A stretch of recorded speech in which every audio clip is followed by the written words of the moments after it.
Assalamualaikum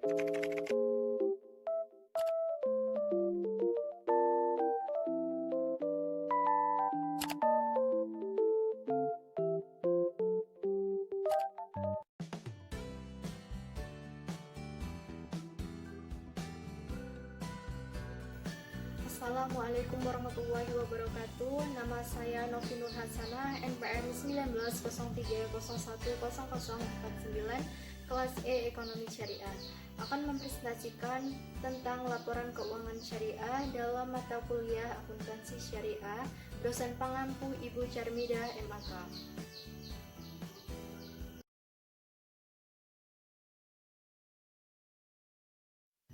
Laporan keuangan syariah adalah serangkaian proses dari pelaporan keuangan syariah. Tujuan utama laporan keuangan syariah adalah menyediakan informasi keuangan, menyediakan informasi kepatuhan terhadap prinsip syariah, dan menyediakan informasi mengenai pemenuhan tanggung jawab sosial. Laporan keuangan syariah terdiri dari yang pertama laporan laba rugi, kemudian laporan perubahan ekuitas, laporan posisi keuangan, laporan arus kas, laporan rekonsiliasi dan bagi hasil, jurnal penutup, dan neraca saldo setelah penutupan. Di sini pada soal terdapat nomor akun, kemudian nama akun, kemudian ada neraca saldo yang sudah disesuaikan, maka kita tidak usah lagi mencari jurnal penyesuaian atau membuat jurnal penyesuaian lagi.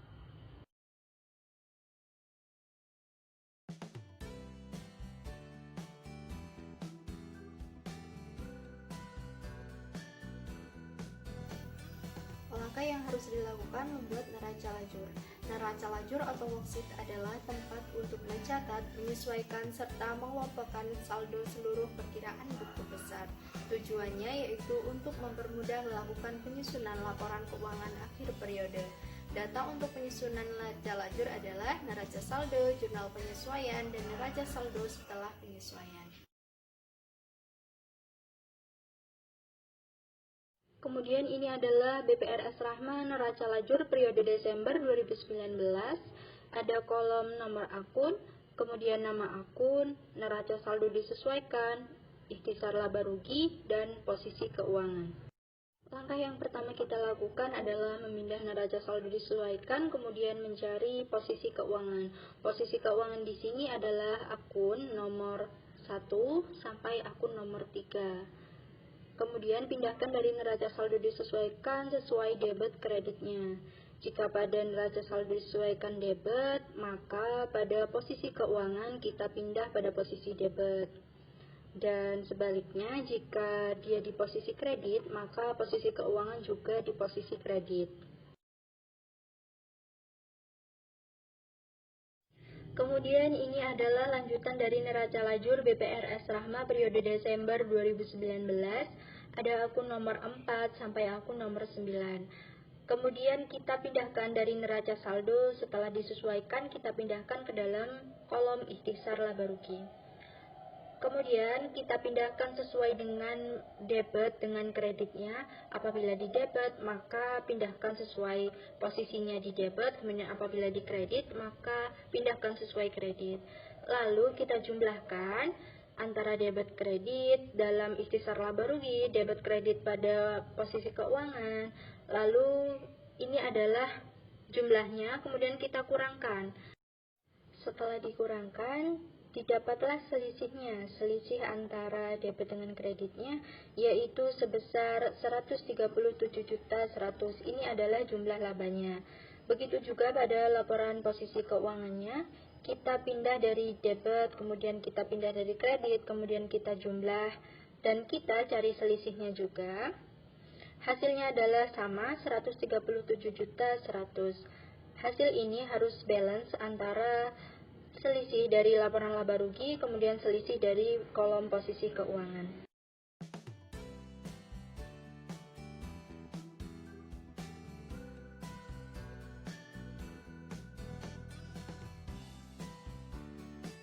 Pertama, laporan laba rugi. Laporan laba rugi adalah laporan yang dibuat untuk mengetahui kinerja entitas syariah serta ukuran, misalnya imbalan, investasi, atau penghasilan per saham.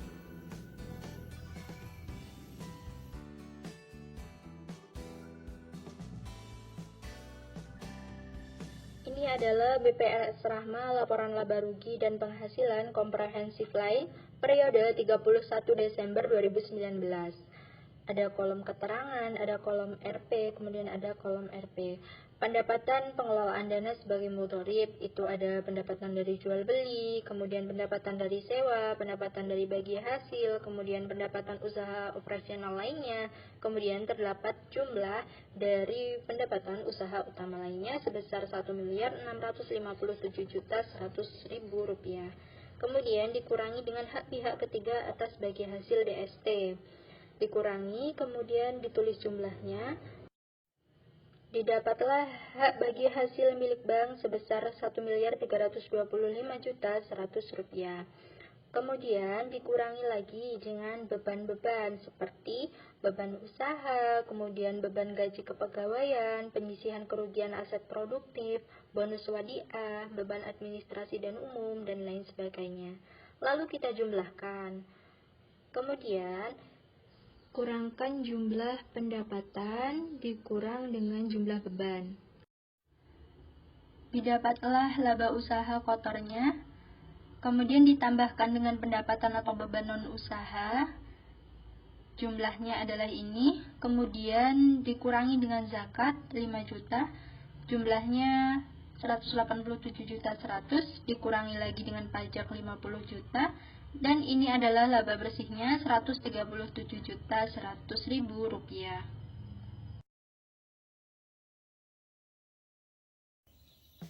Kemudian yang kedua adalah laporan perubahan ekuitas. Laporan perubahan ekuitas adalah rincian perubahan modal suatu perusahaan dalam periode tertentu, atau laporan yang menggambarkan penyebab bagaimana kas berkurang atau bertambah, sehingga terjadinya perubahan modal perusahaan. Ini adalah laporan perubahan ekuitas BPRS Rahma periode 31 Desember 2019. Ini adalah saldo 31 Desember modal saham, kemudian laba ditahan sudah ditentukan penggunaannya, laba ditahan belum ditentukan penggunaannya, kemudian ini adalah jumlah ekuitas. Kemudian laba ditahan tahun 2012 adalah modal saham 301 juta, kemudian laba ditahan sudah ditentukan penggunaannya 0, kemudian laba ditahan belum ditentukan penggunaannya, ini mengurangi jadi 301 juta dikurang 301 juta, hasilnya adalah 0. Pembentukan cadangan umum 0 modal sahamnya, kemudian laba ditahan sudah ditentukan 143, laba ditahan belum ditentukan dikurangi 143, jumlah ekuitasnya adalah 0. Kemudian laba ditahan tahun berjalan modal sahamnya 0, kemudian laba ditahan sudah ditentukan penggunaannya 0, kemudian laba ditahan belum ditentukan penggunaannya adalah 137.100.000 dan jumlah ekuitasnya. Kemudian saldo 31 Desember modal saham akhirnya adalah 619 juta, kemudian laba ditahan sudah ditentukan penggunaannya 370.000, kemudian laba ditahan belum ditentukan penggunaannya sebesar 137.100.000, kemudian jumlah ekuitasnya 756.470.000 rupiah. Kemudian yang ketiga adalah laporan posisi keuangan. Laporan posisi keuangan adalah laporan yang menggambarkan dampak keuangan dari transaksi dan peristiwa lain diklasifikasikan dalam beberapa kelompok besar menurut karakteristik ekonominya. Unsur laporan posisi keuangan yaitu aset, kewajiban, dana syirkah temporer, dan ekuitas. Neraca bank syariah yaitu terdiri dari aktiva sama dengan kewajiban ditambah investasi tidak terikat ditambah dengan modal atau ekuitas. Ini adalah laporan posisi keuangan dari BPRS Rahma periode 31 Desember 2019. Kolomnya ada keterangan, ada RP, ada saldo, ini untuk aset. Kemudian yang di sebelahnya juga ada keterangan RP saldo untuk kewajiban dan modal. Pada kolom ini terdapat kolom aset, kemudian ini ada kolom kewajiban dan ekuitas. Pada kolom aset terdapat kas, penempatan pada BI, kemudian giro pada bank lain, penyisian pada giro bank lain, kemudian efek-efek, penyisian kerugian efek-efek, kemudian piutang, pembiayaan, Dan ini ada pinjaman core, kemudian ada aset tetap. Nah, cara menulisnya adalah dengan jika saldo normalnya di sebelah debit, maka langsung tulis saja ke saldo. Nah, jika saldo normalnya kredit atau mengurangi, kurangi terlebih dahulu, tulis di RP, kemudian dikurangkan. Hasil pengurangannya ditulis pada saldo. Dan ini adalah jumlahnya. Ini adalah jumlah dari total keseluruhan aset adalah 9.103.470.000 rupiah. Kemudian dilanjutkan dengan kewajiban. Di sebelah kanannya kewajiban segera, kemudian giro wadiah, tabungan wadiah, kewajiban pada bank lain, dan lain-lain. Ini ditulis langsung di saldo karena semua akunnya bersaldo kredit. Saldo normal kewajiban adalah sebelah kredit. Nah, kemudian ditambah lagi dengan dana syirkah temporer, deposito mudharabah, kemudian dana syirkah temporer, tabungan mudharabah.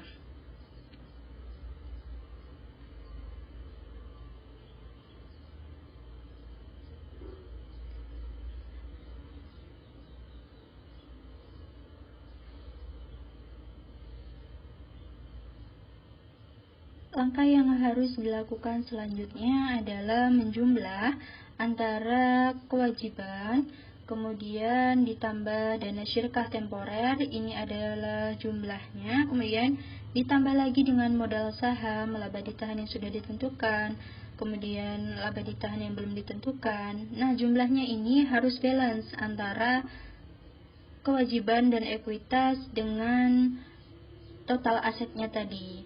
Dan ini sama, jumlahnya 9.103.470.000 rupiah. Laporan arus kas.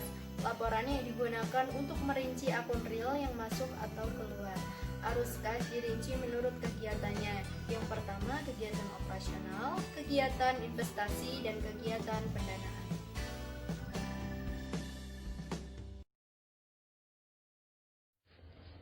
Ini adalah laporan arus kas dari BPRS Rahma periode 31 Desember 2019. Ada laba bersih, kemudian ada penyusutan, kemudian arus kas dari aktivitas operasional, kemudian arus kas dari aktivitas investasi, pendanaan, kemudian ini ada penambahan kas. Arus kas dari aktivitas operasional ada piutang murabahah, kemudian penyisihan kerugian piutang murabahah. Nah, jika dia saldo normalnya di debit, maka di min atau mengurangi laba bersihnya. Nah, jika saldo normalnya di kredit, maka tulis saja positif, karena dia menambah laba bersihnya.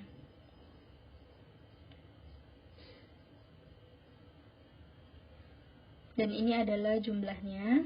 Kita tulis pada kolom saldo. Kemudian arus kas dari aktivitas investasi sama seperti tadi. Jika di debit maka mengurangi, maka ditulis min, kemudian penyisihan kerugian ini kredit, maka positif, dan pembiayaan masyarakat ini debit min, kemudian penyisihannya kredit plus, kemudian arus kas dari aktivitas pendanaan. Ini ada dana syirkah temporer deposito mudharabah, kemudian dana syirkah temporer sebagai mudharabah, kemudian modal saham, penempatan pada BI, giro pada bank lain, kemudian efek-efek, dan lain-lain sebagainya. Dan ini penambahan kas Januari dari jumlah total keseluruhan antara laba bersih, penyusutan, kemudian arus kas investasi, operasional, dan pendanaan sebesar 121 juta rupiah. Hasil ini harus sama dengan kas yang ada dalam perusahaan. 121 juta rupiah.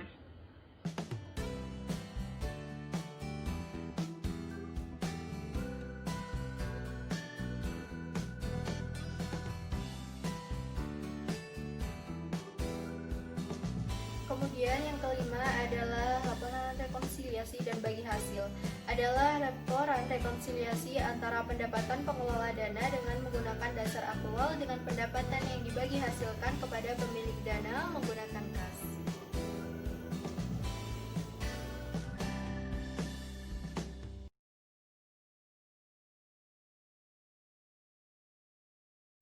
Ini adalah BPRS Rahma laporan bagi hasil periode 31 Desember 2019. Ada jumlah pendapatan usaha utamanya adalah Rp1.657.100.000 dan kemudian pada pengurangannya ini pendapatan tahun berjalan yang kas atau setara kasnya belum diterima adalah Rp0.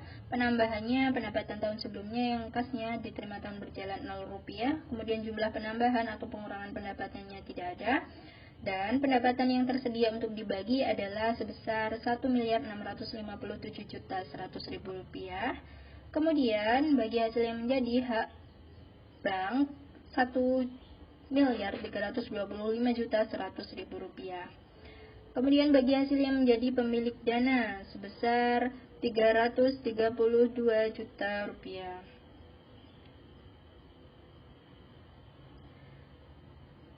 Nah, bagi hasil yang menjadi pemilik dana sudah didistribusikan, kemudian bagi hasil yang menjadi hak pemilik dana belum didistribusikan, jika ditambahkan harus sama dengan Rp332 juta.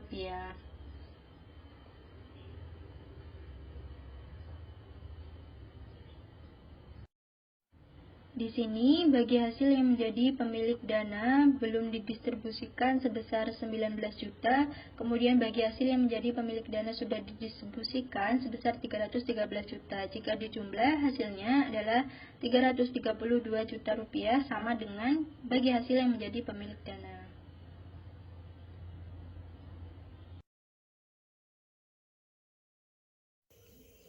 Kemudian yang keenam adalah jurnal penutup. Jurnal penutup adalah ayat-ayat jurnal yang dibuat pada periode akuntansi untuk menutup perkiraan sementara atau nominal akun. Ini adalah BPRS Rahma jurnal penutup 31 Desember 2019. Ada kolom tanggal, keterangan, kemudian debit, kredit. Pada jurnal penutup ini adalah menutup akun-akun nomor 4 sampai nomor 9 atau akun-akun nominal pendapatan dan beban-beban. Nah, saldo normal pendapatan biasanya dikredit, maka jika di jurnal penutup itu di debit kemudian mengkredit ikhtisar laba rugi. Pendapatan-pendapatan kita debit dan kita tutup, kemudian ikhtisar laba rugi kita taruh di sebelah kreditnya. Kemudian pada beban-bebannya juga seperti itu, saldo normal debit, kemudian kita kredit dan mendebit ikhtisar laba rugi.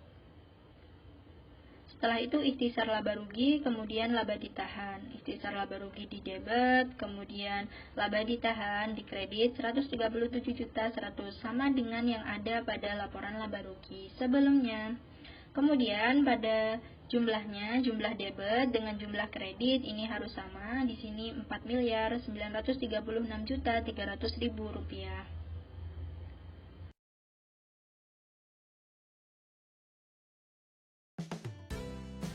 Yang ketujuh adalah neraca saldo setelah penutupan.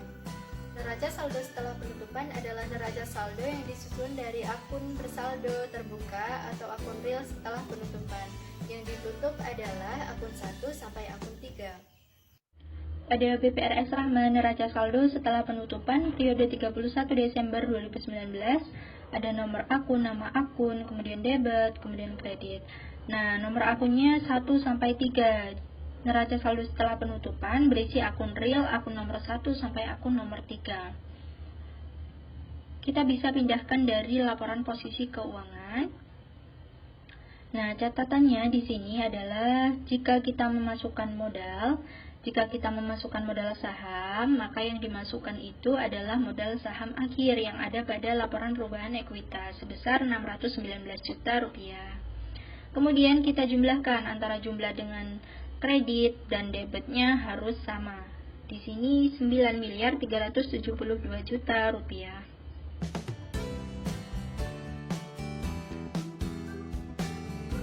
Demikian presentasi dari saya. Apabila ada kesalahan, saya mohon maaf yang sebesar-besarnya, dan kepada Allah saya mohon ampun. Terima kasih untuk Ibu Charmidah MAK. Wassalamualaikum warahmatullahi wabarakatuh.